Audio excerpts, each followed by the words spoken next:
ये व्यर्थ के बकवाद करने वाले लोगों से मत मिलो, व्यर्थ के बकवाद करने वाले लोगों की तरफ मत देखो, ये क्या कह रहे हैं, क्या बोल रहे हैं। और तुम भी व्यर्थ का बकवाद मत करो। अपने समय को कीमती मान करके निरंतर प्रिया प्रीतम का नाम जप करो, उनके गुण लीला गाओ, उनकी सेवा में रहो। कभी प्रपंच की बातें, कभी प्रतिष्ठा का चिंतन, कभी नाना प्रकार के मान सम्मान का चिंतन, ये घुसने ना पावे हृदय में। बहुत सावधान रहना चाहिए साधक को। ऐसी बातें देखो मत, ऐसी बातें सुनो मत जिससे तुम्हारा हृदय उद्विग्न होकर प्रभु का चिंतन छोड़ दे। बंद करो अभी। अन्य लोगों के संग का त्याग कर दो, जो भगवत विमुख वार्ता करते हैं, संत निंदा करते हैं, दूसरों की निंदा करते हैं। कुछ हाथ नहीं लगता, ये लोग दुर्गति को प्राप्त होने वाले हैं। भक्तन निंदा अति बुरी भूल करे जिन कोय, किए सुकृत बहु जन्म के छिन में दारे खोए। पर निंदा के किए ते नहीं, आवत नहीं कछुआत, मूर्ख पर्वत पाप को ले चल अपने साथ। तो अलम कश्यापि संगत्या, ऐसा संग मत करो जिनके पास बैठने से भक्त निंदा, जन निंदा, भगवत निंदा हो। ऐसे से दूर रहो। अलम बंद कर दो ऐसे लोगों का संग। रात दिन हम श्यामा श्याम का नाम जप करेंगे, श्यामा श्याम के लीला गुण गाएंगे, श्यामा श्याम के ही धाम का शोभा का चिंतन करेंगे। जब तुम अपना जीवन श्यामा श्याम के चरणों में न्यौछावर कर दोगे तो पूरा भार श्यामा श्याम ले लेंगे और तुम्हारे हृदय में मस्ती आ जाएगी। जो ऐसा निश्चयी होता है, दृढ़ निश्चयी, उसके अंदर दृढ़ विश्वास, तो उसके हर समय भगवान की स्फूर्ति होती रहती है। भारी प्रतिकूलता में भी भगवान का सानिध्य अनुभव होता है। वो अनुकूलता में तो भगवान के दुलार को देखता है, लेकिन प्रतिकूलता में भगवान की विशेष कृपा को देखता है। ये संयोग, ये वियोग, संसार की ये द्वंद्वमयी वृत्तियां भक्तों के हृदय में नहीं चुभती। आए की हुज्जत नहीं, गए की तलाश नहीं, क्योंकि नित्य संयोग भगवत स्मृति के प्रभाव से प्रभु का रहता है। शोक, विषाद बहुत ध्यान देने योग्य विषय है। तभी लोगों को ऐसा लगता है कि ऐसा कैसे हो सकता है। भक्त के चरित्रों को जब सुनते तो लगता है ऐसा कैसे हो सकता है, ऐसी परिस्थिति में भी ऐसा कैसे हो सकता है। क्योंकि तुम मानसिक बुद्धि से युक्त हो और वो भागवतिक स्थिति से युक्त है, इसलिए तुम उसको पार पा ही नहीं सकते। जब तुम अपना जीवन श्यामा श्याम के चरणों में समर्पित कर देते हो हृदय से, फिर उनकी कृपा से सब विघ्न दूर हो जाते, एक अपार मस्ती रहती है। नहीं तो शोक, विषाद, दुख, क्लेश, कष्ट, संताप, भय, उद्वेग, ये सदैव सताते रहते हैं। इसी से डिप्रेशन होता है। बार बार नकारात्मक चिंतन, शोक, विषाद, दुख, चिंता, क्लेश, संताप, भय, उद्वेग, यही पूरे मानसिक स्तर को नष्ट कर देते हैं। उत्साहहीन जीवन हो जाता है। जब तुम श्यामा श्याम को समर्पित हो जाते हो तो ये सब प्रवेश भी नहीं करते, एक अपार मस्ती बनी रहती है। अब क्या होगा? श्यामा श्याम जो करेंगे वही होगा। श्यामा श्याम पता नहीं कैसा करें, नहीं, वो सदैव मंगल भवन है, वो जो करते महामंगल होता है। यह निश्चय उपासक के हृदय में आ जाना चाहिए। इसलिए अपना सारा मन, सारी बुद्धि, सारा जीवन, प्रत्येक श्वास प्रभु को अर्पण कर दो, फिर देखो तुम निहाल हो जाओगे। दुख, शोक, विषाद, क्लेश, कष्ट, संताप, भय, उद्वेग, ये उसी को व्यापते हैं जिसने अपने जीवन को प्रभु के चरणों में अर्पित नहीं किया। इसलिए तुम अपना सारा मन, सारी बुद्धि, सारा जीवन, प्रत्येक श्वास केवल प्रभु को अर्पित कर दो, फिर देख लेना श्वास कैसे अर्पित की जाती, राधा राधा राधा। बुद्धि कैसे अर्पित की जाती, एकमात्र निश्चय कि भगवत सुख ही सुख है, ये जागतिक सुख सुख नहीं, ये दुख है, ये ऐसा दलदल है जिससे आज तक कोई नहीं निकल पाया। सारा मन, हम मन से केवल प्रभु का मनन करें, बार बार मन को संसार से हटा के नाम में, रूप में, लीला में, धाम में लगाएं। बहुत प्रसन्नता हो जाती है उस उपासक के हृदय में जो अपना मन बुद्धि प्रभु के चरणों में अर्पित कर देता। भगवान ने तो इसको बहुत उत्तम स्थिति बताया है कि मेरे से कभी वो अलग हो ही नहीं सकता यदि मन बुद्धि अर्पित कर दिया। मय्येव मन आधत्स्व मयि बुद्धिम निवेशय, तो निवशस्य मय्येव अत ऊर्ध्वं न संशया, बिल्कुल संशय नहीं, वो मेरे में ही निवास करेगा जिसने मन और बुद्धि अपनी मेरे में अर्पित कर दी। बहुत प्रसन्नता रहेगी उस उपासक के जीवन में जो अपने आप को मन बुद्धि सहित प्रभु के चरणों में समर्पित कर दिया है। भगवान का आश्रय लेने वाले की पहचान है हर परिस्थिति में प्रसन्न रहना। देखो आप भगवद आश्रित हो कि नहीं, देखो अनुकूल परिस्थिति में तो सब प्रसन्न रहना, लेकिन प्रतिकूल परिस्थिति में प्रसन्न रहना ये भगवान के भक्तों का लक्षण है। हर परिस्थिति में प्रसन्न रहना ये भगवान के भक्तों का लक्षण है। आनंदगन भगवान का आश्रय मिलते ही आनंद छा जाता है हृदय में। उनके पास आनंद का अभाव होता ही नहीं है। जैसे सूर्य का प्रकाश उदय होते ही सूर्य का प्रकाश संपूर्ण अंधकार को नष्ट कर देता है, ऐसे ही भगवान का संपूर्ण आश्रय लेते ही सब दुख चिंता शोक नष्ट हो जाते, आनंद ही आनंद।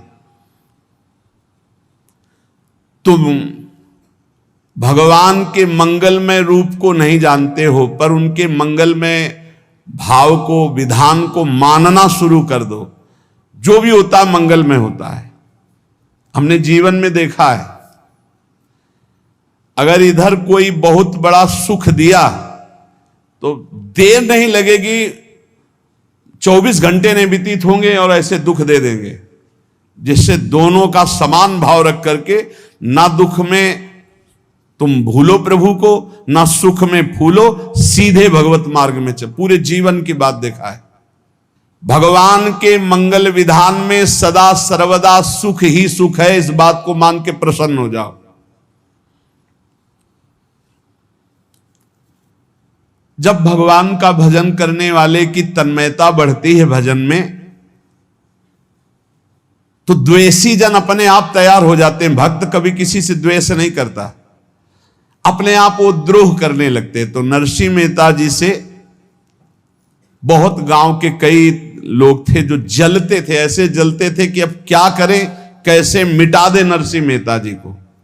अब उपाय तो मिल नहीं रहा था। तो एक दिन संतों की मंडली आई और उन्होंने कहा कि हम रास्ते में कोई चोर आदि धन ना ले ले, इसलिए यहां से किसी की हुंडी चलती है क्या द्वारिका में? पहले ऐसा था। बोले हाँ हाँ, हमारे यहां बहुत बड़े सेठ हैं नरसिंह मेहता जी, पर आप कहोगे वो मना कर देंगे। कई बार कहोगे, अगर वो स्वीकार कर ले तो वहां। और उनका लक्ष्य था कि नरसिंह मेहता जी की तो खाने की भी सुविधा नहीं थी, हुंडी कहां की बात आई। उनका था कि जब वो ना कहेंगे तो संतजन नाराज हो जाएंगे, अगर हां कह दिया तो वहां हुंडी चुकेगी नहीं, तो संतजन अपने आप इनको शाप दे देंगे, अपराध बन जाएगा, ये नष्ट हो जाएंगे। संतों को भेजा नरसिंह मेहता जी ने, सबकी दंडवत की, चरण पखाड़े। तो उनका ये इतना रुपया है, द्वारिका में साधु सेवा हम करेंगे, वहां तुम्हारी हुंडी चलती है, तो आप अरे उनका आप कहाँ भूल रहे हो, यहाँ खाने की भी व्यवस्था। बोले हमें सब पहले से बता दिया गया कि आप मना करोगे, बार बार मना मत करो, हमें पता है। तो उन्होंने ठाकुर जी की तरफ देखा, बोले क्या लीला है प्रभु, संतों से हम क्या कहें, ये ले रुपए। उस समय स्वर्ण की मोहरें चलती थी, बेच के बाजार से खूब उन संतों को पवाया, उन्हीं संतों की सेवा की। और उनका अपने सेठ का नाम तो बताओ जहां हमें जाके हुंडी मिलेगी। सेठ, सावल शाह सेठ। संत जन गए वहां, पूछा कि नरसिंह मेहता जी का जिन सेठ से परिचय, उनका नाम सावल शाह सेठ, उनकी गद्दी कहां है? तो जो कुछ भक्त थे वो द्वारिकाधीश की तरफ संकेत करते कि वही हैं। बोले नहीं नहीं, वो सेठ है, उनकी गद्दी चलती थी। पूरी बाजार में कहीं कोई। अब संत जन एकांत में होकर के बहुत विचलित हुए, क्या हमारे साथ धोखा हुआ? नरसिंह मेहता जैसा संत क्या धोखेबाज हो सकता है? देखो, संशय तो बहुत विचित्र होता है। बड़े बड़ों को संशय हो जाता है। जब भगवती सती जी को संशय हो गया, राम जी को, हे खग हे मृग हे मधुकर श्रेणी, ऐसा पूछते हुए कि सच्चिदानंद कैसे हो सकते, तो किसी को हो सकता है, क्योंकि वो बुद्धि की अधिष्ठात्री देवी है। जो ही उनके मन में ऐसा आया कि क्या हमारे साथ धोखा हो रहा है, इतने में ही देखा, जय हो सावल शाह सेठ की। वो कहा सावल शाह सेठ? तो देखा बढ़िया मुनीम जी उनके साथ, सेठ बस्ता लिए हुए मुनीम जी, सरकार इधर से चलो। तो उनका सावल शाह सेठ आपका नाम है? संतों ने कहा। बोले हाँ। बोले नरसिंह जी? हाँ। बोले आपकी हुंडी आ गई है। हुंडी एक कागज में लिखा कि ये हमारे सेठ जी को दे देना। वैसे लोग मुझे माखन चोर कहते, कोई कुछ कहता, लेकिन आपने सेठ बना दिया। जब आपने सेठ बना ही दिया तो आप कभी परवाह मत करना तुम। और ये सेवक आपकी सेवा में सदैव तत्पर है।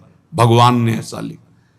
जो भगवद आश्रित है, एक बार ये चलता रहता है, जो संत जन होते हैं उनके विरोधी अपने आप बन जाते हैं, किसी से कोई मतलब नहीं, अपने आप विरोधी बन जाते हैं। कबीरदास जी का पूरी काशी में यश था। भजन करने वाले महापुरुषों का यश बढ़ता है जब, तो जो भजनहीन होते हैं उनके हृदय में जलन पैदा हो जाती है और वो उनको विविध प्रकार से फंसाना चाहते हैं, उनको कष्ट देना चाहते हैं।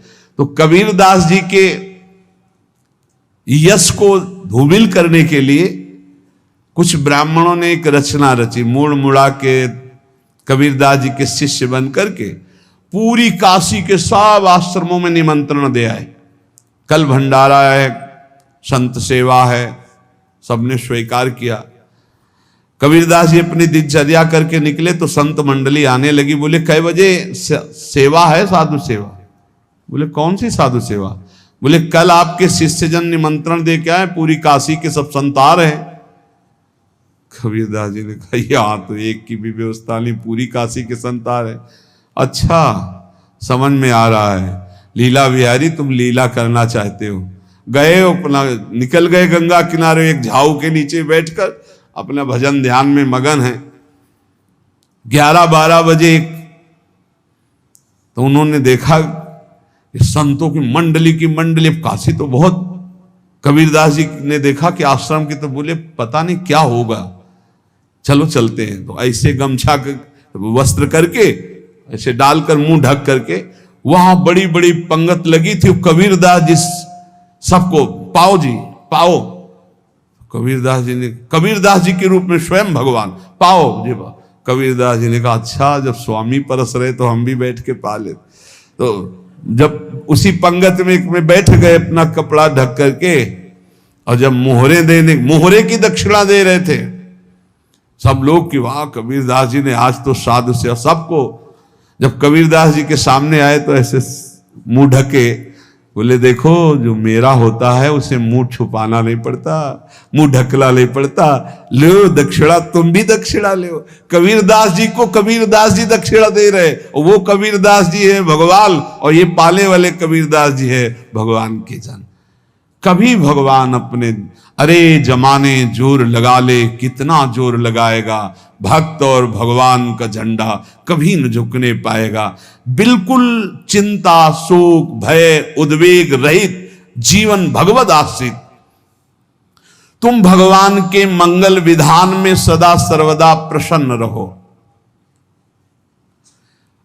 अब ये विचार कर लो कि भगवान जो करेंगे तुम्हारा मंगल करेंगे।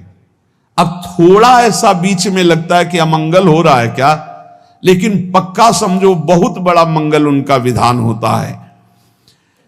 बहुत ही उत्तम मंगल होता है भगवान के शरणागत का। भगवान हमारे विचारों वाले नहीं हैं, हमारे विचार प्राकृतिक है, भगवान के विचार चिदानंदमय हैं। वो अपने विचार से हमारा मंगल करते हो, हम अपने विचार से मंगल चाहते हैं। भगवान के विचार से मंगल ही हमारा होगा, इसलिए कभी हमको चिंता शोक भय नहीं करना चाहिए। भगवान की ओर से